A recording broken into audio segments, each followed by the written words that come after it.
Waalaikumsalam warahmatullahi wabarakatuh. Apa kabarnya anak-anak? Alhamdulillah, luar biasa. Allahu Akbar. Alhamdulillahirrahmanirrahim. Semoga kita semua dalam keadaan baik-baik saja ya. Baik, sebelum kita mulai pelajaran pada hari ini, ada baiknya kita berdoa terlebih dahulu. Silakan pada ketua kelas memimpin doanya. Doa mulai. Doa selesai. Baiklah anak-anak, sebelum itu ibu akan absen kalian dulu ya. Noviti Nuhidayah, hadir Bu. Putri Zahwa, Hadir Bu. Muhammad Ridwan, Sakit Bu. ya anak-anak semua kita doakan saja ya, semoga Muhammad Ridwan segera sembuh agar bisa mengikuti pelajaran seperti biasanya. Oke, apakah anak-anak sudah siap untuk mengikuti pelajaran pada hari ini? Siap Bu. Mantap, jadi sebelum itu ibu akan bertanya dulu nih sama kalian. Siapa yang masih ingat materi yang kita pelajari minggu lalu? Saya Bu. Ya, Nafi. Menampilkan sikap sesuai peraturan perundang-undangan. Ya, pintar sekali. Jadi kemarin kita sudah pelajari tentang sikap sesuai dengan peraturan perundang-undangan. Nah, ada kan anak yang bisa memberikan contoh dari sikap mematuhi peraturan di lingkungan sekolah? Saya Bu. Ya, Nak Putri.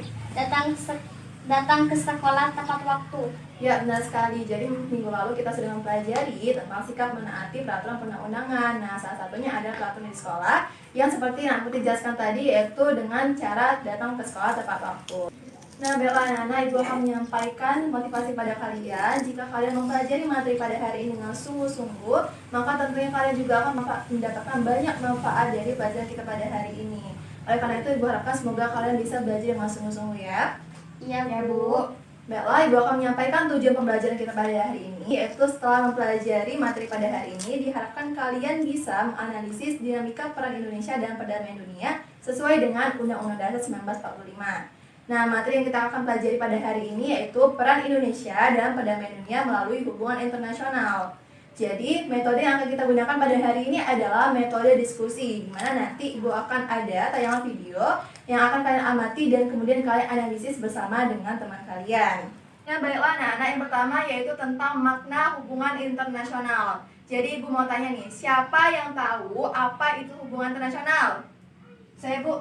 Ya, Nak Api. Hubungan internasional adalah hubungan yang terjadi dalam dunia internasional. Ya, benar sekali. Jadi, benar sekali kata kalian Nopi ya. Jadi, hubungan internasional itu adalah hubungan yang dilakukan dalam ruang internasional yang dapat melintasi batas-batas negara.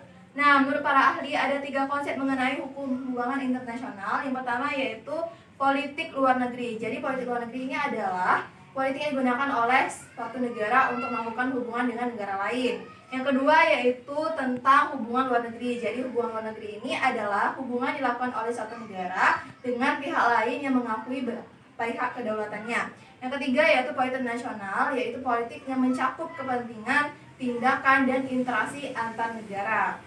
Oke, selanjutnya yaitu mengenai pentingnya hubungan internasional bagi Indonesia.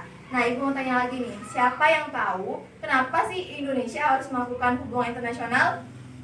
Ya, Nak Putri, jadi benar ya. Jadi ada 2 faktor di mana Indonesia itu harus melakukan hubungan internasional. Yang pertama itu faktor internal. Jadi faktor internal ini adalah adanya kekhawatiran dari bangsa Indonesia akan keberlangsungan hidup rakyatnya. Nah, yang kedua itu faktor eksternal, seperti yang dikatakan Nak Putri tadi, yaitu Indonesia harus bisa memenuhi kebutuhan hidup semua rakyatnya. Dan salah satu caranya adalah dengan melakukan hubungan internasional. Oke, selanjutnya yaitu tentang politik luar negeri Indonesia. Jadi ibu mau tanya lagi nih, siapa yang tahu politik luar negeri apa yang digunakan oleh Indonesia? Saya Bu, saya Nafi. Politik luar negeri bebas aktif. Ya, benar sekali. Jadi negara Indonesia menggunakan politik luar negeri bebas aktif. Nah, politik luar negeri bebas aktif ini pertama kali dicetuskan oleh wakil presiden pertama kita, yaitu Bapak Dr. Andes Muhammad Hatta.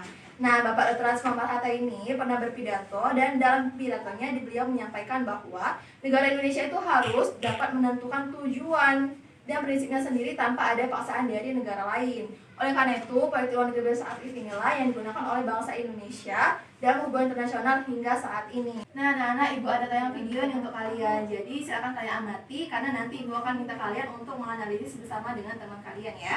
Iya. Apa saja kerjasama yang pernah dilakukan oleh Indonesia dalam ruang lingkup internasional? Yang pertama, Indonesia pernah menjadi anggota ke-60 PBB pada tahun 1950. Yang kedua, Indonesia memprakarsai terselenggaranya Konferensi Asia Afrika atau yang dikenal dengan KAA yang dapat menguatkan solidaritas antara negara-negara di kawasan Asia Afrika dan melahirkan yang namanya Dasar Sila Bangga. Indonesia pernah menjadi pendiri dari Gerakan Non-Blok atau GNB. Nah, dengan adanya GNB ini, maka dapat meredakan ketegangan yang terjadi akibat Perang Dingin antara Blok Timur dan Blok Barat. Yang keempat, Indonesia pernah menjadi pemerkasa berdirinya ASEAN atau Association of Southeast Asian Nations, di mana ASEAN ini terdiri atas negara-negara di kawasan Asia Tenggara.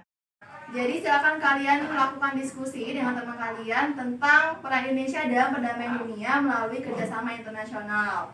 Jadi silakan kalian kumpulkan berbagai informasi baik dari buku atau artikel dan kalian diskusikan, karena nanti ibu akan minta kalian untuk menyampaikan hasil analisis dengan kelas. Silakan ibu kasih waktu selama 25 menit dari sekarang.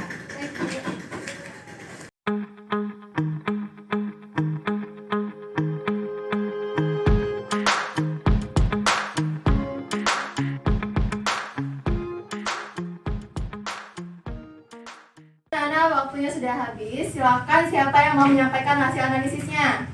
Saya, Bu. Silakan, Natri. Ini saya akan menyampaikan analisis saya. Yang pertama, Indonesia menjadi anggota PBB yang ke-60. Yang kedua, Indonesia membantu membuat KAA. Ya, bagus sekali ya. Silakan.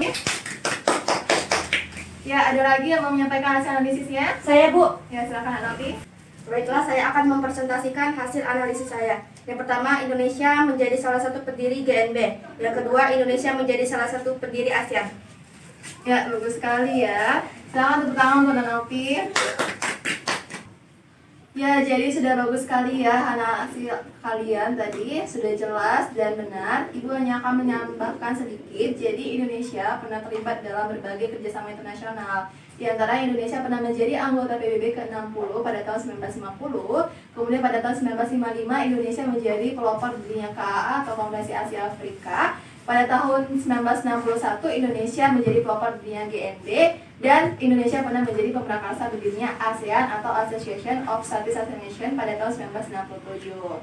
Baiklah anak-anak, itulah materi kita pada hari ini. Jadi ibu mau minta kalian siapa yang berani untuk menyimpulkan materi pelajaran kita pada hari ini. Saya, Bu. Ya, silakan, Natri. Jadi, hubungan internasional adalah hubungan yang terjadi dalam dunia internasional dan dilakukan untuk memenuhi kebutuhannya. Ya, benar sekali. Oke, siapa lagi yang mau menyampaikan hasil kesimpulan? Saya, Bu. Ya, silakan, Natri. Indonesia pernah menjalin kerjasama di dunia internasional, yaitu PBB, KAA, GNB, dan ASEAN. Ya, benar sekali. Jadi sudah lengkap ya. Itulah kesimpulan kita pada hari ini. Ibu mau mengucapkan terima kasih yang sebesar-besarnya pada kalian atas partisipasi kalian yang sangat aktif pada hari ini. Diharapkan semoga di pertemuan selanjutnya kalian bisa terus dan semakin aktif lagi ya. Ya, Bu. Untuk tugas kalian, silakan kalian isi Google Form yang akan Ibu kirimkan nanti di grup WA. Dan untuk materi selanjutnya, silakan kalian pelajari di buku PPKN tentang peran Indonesia dalam perdamaian dunia melalui organisasi internasional ya. Oke, baik. Baiklah, Ibu cukupkan dari sini. Wassalamualaikum warahmatullahi wabarakatuh. Waalaikumsalam warahmatullahi wabarakatuh.